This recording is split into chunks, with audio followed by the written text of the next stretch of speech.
అందరికీ నమస్కారం. నేను మీ Ashok Kumar. Welcome to our channel. Ambati Rambabu గారు ఉన్నారు ఇక్కడ. మీ అందరికీ విషయం అర్థమయ్యే ఉంటుంది. సీమరాజు గురించి శత విధాలుగా ఏదో రకరకాలుగా మాట్లాడినాడు. సరే, ఈయనైతే తృప్తిగా హ్యాపీగా మాట్లాడుతూ ఉండుండొచ్చు కాక, ఈయన చుట్టూరు ఎవరైతే ఉన్నారో దయచేసి ఆ పిక్చరైజేషన్లో ఒకసారి చూడండి. ఈయన పేపర్లు పట్టుకొని ఏది గుంటూరు జిల్లాలోని పట్టాభిపురం పోలీస్ స్టేషన్ పోయిన తర్వాత వచ్చి విలేకరుల సమావేశంలో మాట్లాడుతున్నాడు. ఈయన మిగిలినోళ్ళు పాపం టెన్షన్లో ఉన్నారు. ఒరే, మాకు ఇంకా విముక్తి కలగలేదే, అటు జనసేనాన్ని మేము ట్రై చేస్తున్నాము కుదరట్లా, టీడీపీ వాళ్ళని ట్రై చేస్తున్నాం కుదరట్లే, పార్టీ మారేదానికి మేము ప్రయత్నం చేస్తా ఉన్నాం. అక్కడ నన్నైతే నీ హింస అయితే నాకు పోవడం లేదే అని ప్రతి ఒక్కరు మనోభావాలు ఆ విధంగా ఉన్నాయి. కానీ ఈయన మనోభావాలు వేరే ఉన్నాయంట. ఆయన ఏదో కొంచెం వాపోయినాడు. ఆ వాపోయింది ఏదో మీడియా ముందు చెప్పాడు, అది ఒకసారి విందాం. ఆయన పెట్టేటటువంటి యూట్యూబ్లో ఆయన మాట్లాడే మాటలకు ముందు ఆయన కంప్లైంట్స్ ఏంటో ఒకసారి చూడండి. ఇది ఒక కంప్లైంట్ ఏంటంటే ఏపీ టోల్గేట్ వద్ద అడ్డంగా దొరికిన సంజన సుకన్య రంగంలోకి అంబటి అంట. ఎవరైనా మీకు గుర్తున్నట్లయితే లాస్ట్ 3-4 నెలల నుంచి ఏ ఒక్కరు సంజన పేరు ఎత్తుకుని లేరు, సుకన్య పేరు ఎత్తుకునేట్లేరు.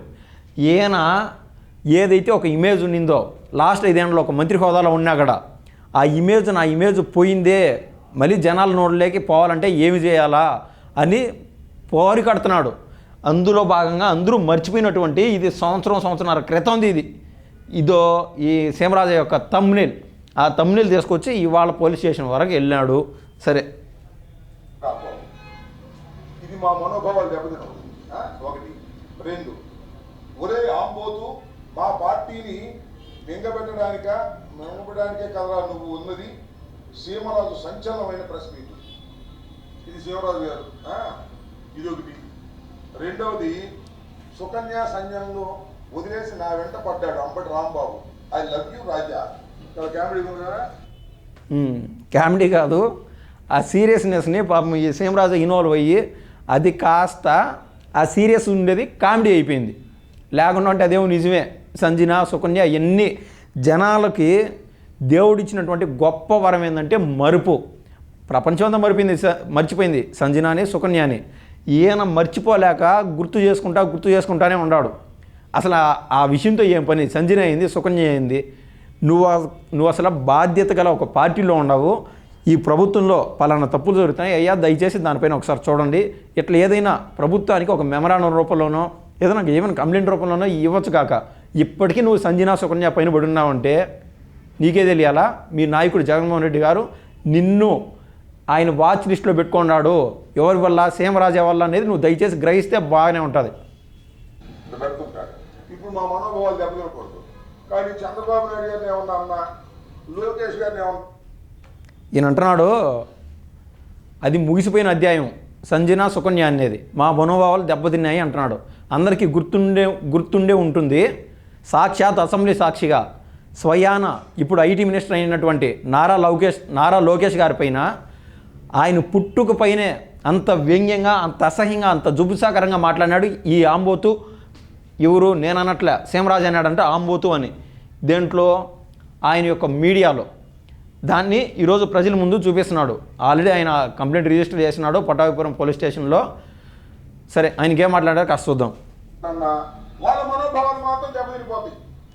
డీజీపీ గారి దగ్గర నుంచి ఎస్ఐ వరకు కేసులు పెట్టి లోపలేసేస్తారు. కానీ ఇక్కడ మాత్రం మా మనోభావాలు దెబ్బతినవు. మళ్ళీ ఇంకోటి, అంబటిపై కొత్త కేసు అంట. మరి ఏం కేసు నాకు తెలియదు. సీమరాజా విశ్లేషణ చూడండి వివరాల కోసం. ఒకటి, రేపు అన్నని కూడా ఇట్లానే పట్టిస్తావా? అంబటికి సీమరాజు సూటి ప్రశ్న. ఆ తమ్ముళ్ళు చూస్తే మీకు అర్థమవుతుంది. రేపు అన్నని కూడా ఇట్టే పట్టిస్తావా? అంబటికి సీమరాజా సూటి ప్రశ్న. సాక్షాత్ వైసీపీ వాళ్ళకి నేను చెప్తున్నాను, ఈ మధ్య సోషల్ మీడియా సైకోలు ఎవరైతే అరెస్ట్ అయినారో అందులో భాగంగా గుంటూరు జిల్లాకు చెందిన ఒక వ్యక్తిని, సోషల్ మీడియా సైకోని, ఈయన నేను ప్రొటెక్షన్ ఇస్తున్నాను, మా ఇంట్లో ఉన్నాడు, దమ్ముంటే పోలీసు వాళ్ళు వచ్చి ఎత్తకపోండి అని చెప్పినారు. అట్టే ఎత్తకపోయినారు పోలీసు వాళ్ళు. ఈయన నికార్సైన వైసీపీవాది, అంతర్జాతీయ ప్రధాన కార్యదర్శి. ఆయన బాధపడతాడు కదా. ఎవడైనా వైసీపీ ఎవడైనా బాధపడితే ఆ బాధ ఈయనకుంటుంది కానీ నీకెందుకు ఉంటుంది? ఇదో ఈ సింబల్ వేసుకొని మంచిలే చెడ్డాలే తిరుమలకు కూడా దేవుడి సన్నిధి కూడా పార్టీ సింబల్తో పోయేవాళ్ళు ఈరోజు నీతులు చెప్తా ఉన్నారు. మీరే చెప్పండి ప్రజలారా, నిజమైన వైసీపీ నాయకుడు ఎవరు? సీమరాజానా, అమ్మటి రాంబాబా? పోలీసు వాళ్ళని పిలిచి అడ్రస్ ఇచ్చి మళ్ళీ 1 గంటలోపు పోలీసు వాళ్ళని ఎత్తకపోయేట్టుగా చేసినాడు ఒక సోషల్ మీడియా సైకోని. ఈయన ఏది నేను కాపాడుతున్నారా అని చెప్పి వాడికి నమ్మపలికి, మా ఓడిని ఎందుకు ఈ మాత్రం ఇబ్బంది పెట్టేవారు స్వామి, ఇది ఇలాగే జరిగితే రేపు మన కూడా నువ్వు ఇట్టే ఇబ్బంది పెడతావని సీమరాజా విశ్లేషణ చేశాడు. దానికి కూడా ఈయన ఈరోజు బాధపడుతున్నాడు. ఈ రకంగా 1 కాదు 2 కాదు శాంపిల్స్ మాత్రమే మీకు నేను చూపించేటటువంటి ప్రయత్నం చేశాను. మరి ఎవరో ఈ సీమరాజు నాకు తెలియదు. నేను ఇంత ముందు కూడా ఒకసారి చెబితే సర్దుకుంటాడేమో అనుకున్నా. సర్దుకోకపోగా మరింతగా రెచ్చిపోతున్నాడు. రెచ్చిపోయి ఇష్టం. ఇవాళ సీమరాజా గురించి ఈయన ఎత్తుకున్నాడు పేరు. మనం క్లియర్గా గమనిస్తే ఈయన ఇమేజ్ ఎంత, సాక్షాత్తు సాక్షి అనే న్యూస్ పేపర్ ఇమేజ్ ఎంత, జగన్మోహన్ రెడ్డి గారి స్థాయి వేరే ఉన్నది చెప్పుకోవాలంటే. ఈయన స్థాయి ఇది సరే, సాక్షి అనేది ఒక ఉంది కదా మీడియా, దాని స్థాయి అది. ఇవాళ మనం చూసినట్లయితే సీమరాజాకు 100 వ్యూస్ వస్తే సాక్షి పేపర్ కేవలం 10 వ్యూస్ వస్తున్నాయి. ఏది? సాక్షి మీడియా ఛానల్కి. ఆ సాక్షిని కూడా దాటిపోయి అంటే 10వ వంతులో కూడా లేదు సీమరాజా మీడియాతో సాక్షిని పోలిస్తే. దాదాపు మొత్తం మెయిన్ స్ట్రీమ్ మీడియా అయినటువంటి సాక్షిని పొండబెట్టాడు. ఎవరు? నువ్వు చెప్పే సీమరాజా. అందుకు ఈయన పేరు ఏడ మసకబారిపోతుందో అని మళ్ళీ ఈయన చరిత్ర పొట్టలు తవ్వుకొని సంజన సుకన్య అంట ఈరోజు సీమరాజా పేరు ఎత్తుకుంటే ఆయనకు ఇమేజ్ మళ్ళీ కొత్తగా వస్తుందని చెప్పి మళ్ళీ సీమరాజా పైన పడినాడు. ఫస్ట్ నువ్వు నీపైన సీమరాజా పడ్డా, నీపైన సీమరాజా పడ్డా? చెప్పాలంటే అంతా ముగిసిపోయిన అధ్యాయం. ఈయన పేరు ఎత్తుకోవాలా. ఒక 10-15 రోజుల ముందు ఒకసారి సీమరాజా పేరు ఎత్తుకునే అయిపోయింది. ఇవాళ మళ్ళీ ఆయన గ్రాస్ అంతటా పెరిగిపోతుందని చెప్పి ఇవాళ మళ్ళీ నువ్వు సీమరాజా పైన పడి ఉండవు. వచ్చినట్టుగా మా మనోభావాలు దెబ్బతినే విధంగా చేస్తున్నాడు.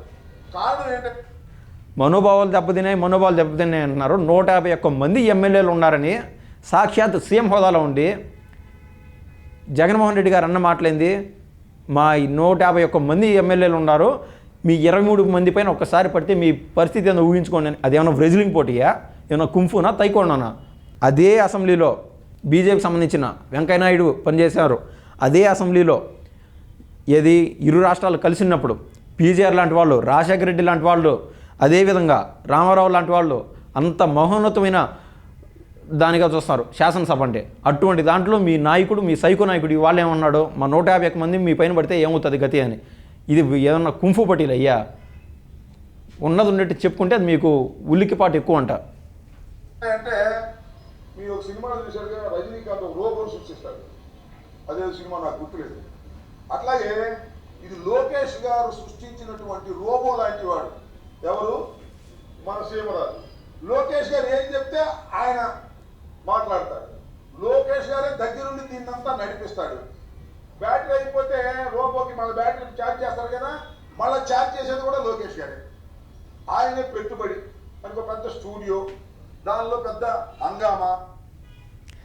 ఈయన చెప్తున్నాడు, మీకు గుర్తుండే ఉంటున్నది, ఒక 20 రోజులు ఏంటది ఇదే వ్యాఖ్యలు చేశాడు సీమరాజా పైన.